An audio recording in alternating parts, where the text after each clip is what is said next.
Do you know what I was excited to watch this week, though, Horizontal? What was that? Percy Jackson. Yes. This show is rent-free in my fucking brain. Every Wednesday I wake up and I'm like, I get to watch that later. I can't wait. It's good. It's real good. It was another really good episode. Yeah. It's this one felt a touch short. I don't think it was any shorter, but it felt a touch short. I think it was a little bit shorter. Okay. But yeah, it was a little bit of a shorter one. But I don't think that hurt it. No. It was still a great episode. I'm loving how they're doing obviously in the books, it obviously does a good job, but they've adapted it well, and it feels like kids traveling across America. Like it, whereas obviously the films, old films did not. Like I said, I remember the film pretty vividly. I'm 99% sure that this entire episode was cut from the film version. Probably.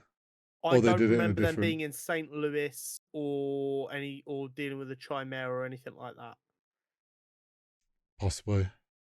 But I really enjoyed how the kind of trio is developing, and they are slowly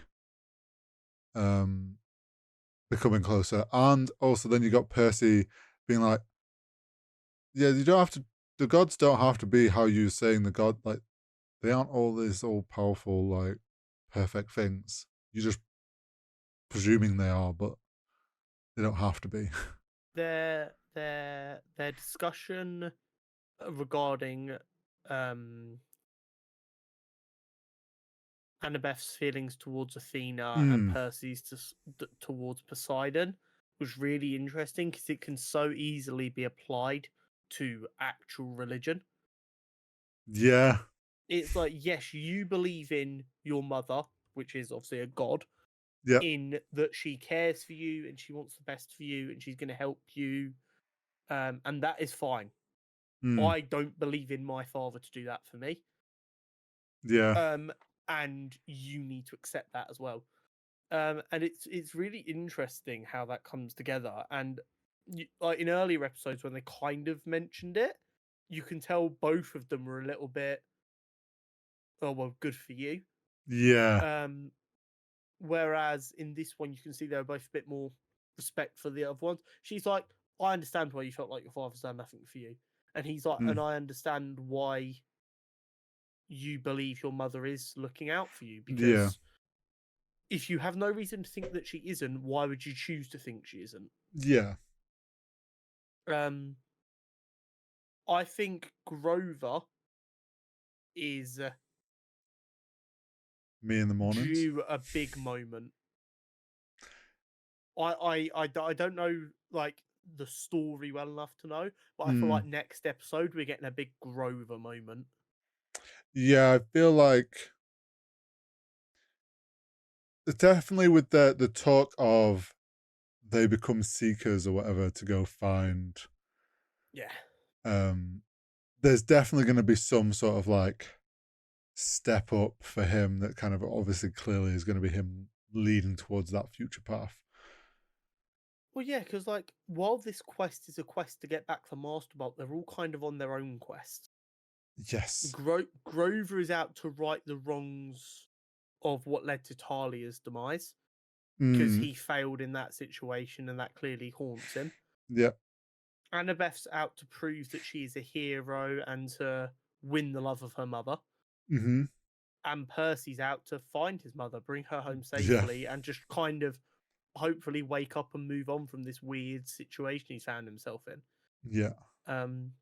One thing I did find out from the Percy Jackson superfans on TikTok, shout out to them dudes, the bit where he falls from the arch has been a big problem in lore for a long time. Oh. So, in the book, when he falls, it's never explained how he ends up in the water. Oh. Because Rick Riordan thought the water was super close to the arch Ah. and therefore didn't need to explain it. Which is why the film didn't touch upon this episode at all. Because they're like, how the fuck do we explain that? So apparently the fan theory for a long time has been Poseidon just picks him out of the air and pulls him into the water. And So that is kind of what they yeah, chose to do in the show. so They've kind of gone, yeah, the fans worked out a good excuse. We'll do that. the hole appeared, and I'm like, he's going out this hole, and I was like, either some mythical winged thing is going to grab him out the sky and is a friendly and help them out in that sense, or I was like, as he's like hanging there, I was looking down. I'm like, is there any water? Like, is he gonna suddenly like his powers to control the water suddenly like ignite and he can catch himself with like strands of water or something? And then obviously you get the flipping camera and you just see like a fast motion blur of this just whirlwind of water just grabbing Yeah. him. And I'm like, oh, okay, that makes sense. I kind of had like the whole oh shit he's gonna breathe underwater when they're just like calm down, breathe. And I'm like, wait, he's going to realize he's like, yeah, breathing underwater is fine. Yeah. The symmetry with the episode starting of him kind of being a bit apprehensive to swim in the water Yes. and then If only culminating he'd in the known. breathing underwater. It's just so beautiful. And like that this is going to be the big difference with my way I'm looking at shows this year. I'm looking for the beauty and the fun little parallels in shows now. Yeah. As long as there's not a massive hole that I have an issue with, I couldn't care less. Just make me go, wow, that's really cool. Mm. I loved so much about it. The interactions this week were really good. The Yeah. notion of the different views of the temple as well. To the human world, it's just the big Yeah, it's just an thing arch. in St. Louis. And then Grover's angry because of all of the animal like bones and stuff that are in there Yeah. because animals have been hurt. Yeah. And then Annabeth's like, no, it doesn't matter what's in it. The structure is the temple because it's so beautifully balanced and using equal forces to hold each other together. It's the perfect arch, which is why it's a temple to my mother. And Percy's there just like, it's just someplace monsters aren't. I couldn't care less. Yeah. And then turns out monsters can be because he sent a head up to the gods. Yeah, and this is another thing. It's the foreshadowing in the previous episode, isn't it? It's you can't send this to Mount Olympus; they're not going to like it. And Percy's like, "Who gives a fuck? That's What have my they done name on for it. us?" They won't do anything. And then Yeah, it's like him now realizing, oh, they don't care. They'll punish all of us because we're together. Like realizing that they are, if anything, fueling him more that he thinks they're dicks. I think these kind of instances are what's going to turn Percy from feeling like he's all alone in the world to being a bit more caring towards his counterparts. Because right now, yes, he Yes. does care for them and he doesn't want them to get hurt. But he doesn't necessarily like them. He's just like, you're here because you have to be. But now Yeah. seeing the Annabeth, who feels like she had a close relationship with her mother's now letting monsters in to potentially kill her because of what he did. He's like, oh, I don't like that. I feel bad. I think, yeah, I do. I agree. I think he's going to become more on just like, oh, I'm a demigod. As like we stick together. Fuck the gods. Fuck everyone else. It's like we're hated for what we are. And then he, like you said, going to care more for his fellow peers. But I I'm, can't wait. I can't wait for season 2 where Percy Jackson turns into Kratos and just kills all of the gods. That's how the books go, right? He just turns into Kratos. just starts collecting their heads on his belt. Yeah, that'd be sick. Walking around America, just yeah. But I mean, I'm enjoying this show so much. It's a big departure from a lot of the other stuff we cover. We've got like Lord of the Rings stuff we cover, which is very high fantasy. We've got our superhero stuff, which is different to this. This is proper mythology in the modern world. How does it work? The discussions about the centaurs running free and how there used to be loads of them, but now there isn't. It's just, I'm really, really enjoying it, and I cannot wait for the next episode. Literally every week.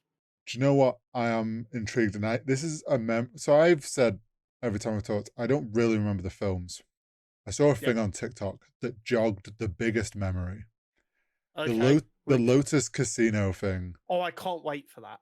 And it's gonna like be so that. cool. I saw someone say, I can't wait to see how they do this in the TV show. And I was like, wait, that was Percy Jackson. I remember that. Yeah. And I am also now very intrigued to see how 3 kids go to a casino and what Well, happens. I mean, it does kind of work because the whole idea is everyone's so like out of it there, they don't care. Yeah. But it's still going to be so cool because I like, even though I see why the mega fans had an issue with the film now, and I see Mm. how much worse it is now that I see how good the show Yeah, is. yeah, yeah. The casino scenes were still really well put together and really cool. So I'm really curious to see how that progresses and like how awesome they make that. Yeah. Because it's not like they're working on a shoestring budget here or trying to do anything on the cheap. They're No. they're going, this is what we want to do, and they're not trying to overspend or underspend. They're like, this is what we want to do. How do we do it? Yeah. And I think it's really, really gonna lead to some very cool stuff with some of the stuff we've definitely got left to come. Agreed.